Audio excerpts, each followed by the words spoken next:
మందా salmon ఒక దళిత నాయకుడు హత్యకి గురిపడ్డాడు. దాన్ని రకరకాలుగా చూపించబోయారు. ఆయన కోమాలన్న స్థితి కూడా ఆయన మీద కేసు పెట్టబోయారు. ప్రభుత్వం మారి దాదాపు 18 నెలలు అవుతుంది. పిన్నిరైన ఒక గ్రామంలో సుమారు 200 పైన కుటుంబాలు ఊరు వదిలి వెళ్ళిపోయారు. వాళ్ళని ఇప్పటిదాకా వెనక్కి తీసుకురావాలని ఆలోచనలో ఇప్పుడున్న ఈ గవర్నమెంట్ ఆలోచించిందా? అంటే వాళ్ళకి ఓట్లైన వాళ్ళకి వాళ్ళకి సపోర్ట్ చేయని వాళ్ళకి అంటే ఈ గవర్నమెంట్ ఏం చేయదనేగా వాళ్ళని సపరేట్ గా చూస్తుందనే ఉద్దేశం. అసలు మరీ పరిస్థితి ఎట్లుందంటే ఆ ఊళ్ళో నుంచి వెళ్ళిపోయి 18 నెలలు బయట ఉంటున్న వాళ్ళ పరిస్థితి ఎక్కడెక్కడికో వెళ్ళి కూలి పనులు, బయటికి వెళ్ళి సిటీస్కి వెళ్ళి టౌన్స్కి వెళ్ళి వాచ్మెన్లుగా పనిచేసుకుంటూ ఇల్లు వదిలిపెట్టి వాళ్ళ పంటలు వదిలిపెట్టి ఘోరంగా బతుకుతున్నారు.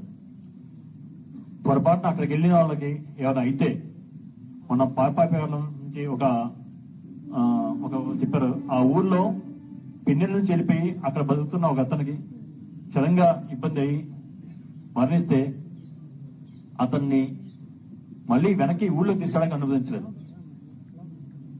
అంటే అతని అంత్యక్రియలు చేయడానికి కూడా ఊళ్ళోకి రానివ్వలేదు. దానికి గవర్నమెంట్ ని పైన పోలీసులను సపోర్ట్ అడిగితే దానికి కూడా మీకు ఖర్చు అయితే ఇంత పెట్టుకోగలరా అని అడిగారంట. చివరికి అతని అంత్యక్రియలు మళ్ళీ అక్కడ పాపకాలంలో చేశారు. అది అక్కడున్న జనాల పరిస్థితి. మన దేశంలో ఎప్పుడైనా సరే అందరూ చూసేది అన్ని మతాలు ఉన్నాయి, అన్ని కులాలు, ఏ మతంలో ఏ జరిగినా ఒక క్రిస్టియన్స్ ఉండి వాళ్ళ క్రిస్టియన్స్ వాళ్ళతో పాటు వాళ్ళతో పాటు షేర్ చేసుకుంటాం. ముస్లిమ్స్ అంటే వాళ్ళ పండుగలకి మనం అటెండ్ అవుతుంటాం, అలానే మన పండుగలకి అందరూ అటెండ్ అవుతుంటారు. సంక్రాంతి పండుగ అనేది మనకి చాలా పెద్ద పండుగ.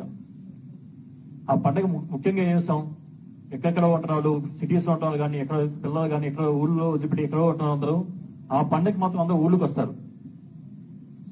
అది ఆ సంక్రాంతి పండుగకి ఉన్న స్పెషాలిటీ. కానీ ఏదైనా మనం ఫీల్ అయ్యేది సంక్రాంతి పండుగ రోజు అందరూ మన పుట్టింటికి కానీ, పుట్టిన ఊరికి కానీ, లేకపోతే మన అనుకున్న ఊరికి మనం వెళ్ళిపోతాం.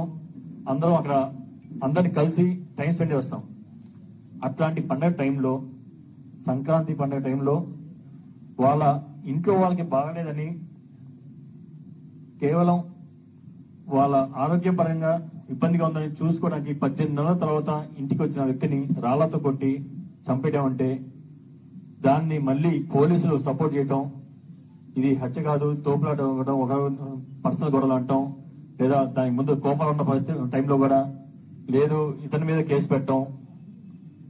ఇది ఎంత గవర్నమెంట్ ఏం చేస్తుంది అసలు? అంటే పోలీస్ డిపార్ట్మెంట్ ఎలా వాడుకుంటుందో చూడండి. ఖచ్చితంగా దీనికి రెస్పాన్సిబిలిటీ తీసుకోవాల్సింది అక్కడ సిఐ గారు, ఎస్ఐ గారు. వాళ్ళ మీద యాక్షన్ తప్పనిసరిగా తీసుకోవాలి. ఇది ఖచ్చితంగా ప్రభుత్వ హత్య కిందే చూడాల్సి వస్తుంది. ఇది అక్కడ ఒక చోటే కాదు. మనం చూస్తున్న పల్నాడులో ప్రభుత్వం మారిన దగ్గర నుంచి, రషీద్ మర్డర్ దగ్గర నుంచి ఇప్పుడు ఈ మర్డర్ దాకా ఎన్ని మర్డర్లు జరిగినాయి?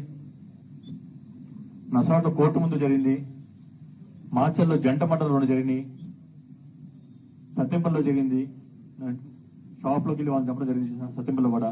ఇలా జరుగుతూనే పోతున్నాయి. మరి దీన్ని పోలీస్ డిపార్ట్మెంట్ ఫెయిల్ అనరా? ఇంత ఘోరంగా ఎప్పుడు ఎక్కడ చూడలేదేమో.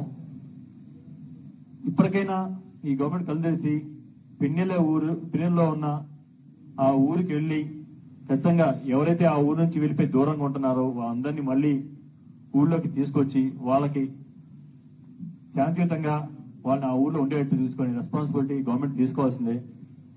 అది తీసుకోపోతే వైఎస్ఆర్సీపీ పార్టీ తరఫున మేము మా జగనన్న అండతో ఆ యాక్షన్ మేము తీసుకోవాల్సి వస్తుంది. ఖచ్చితంగా మహేష్ అన్న ఆ ఊరికి వెళ్ళి మనం చూస్తున్నాం.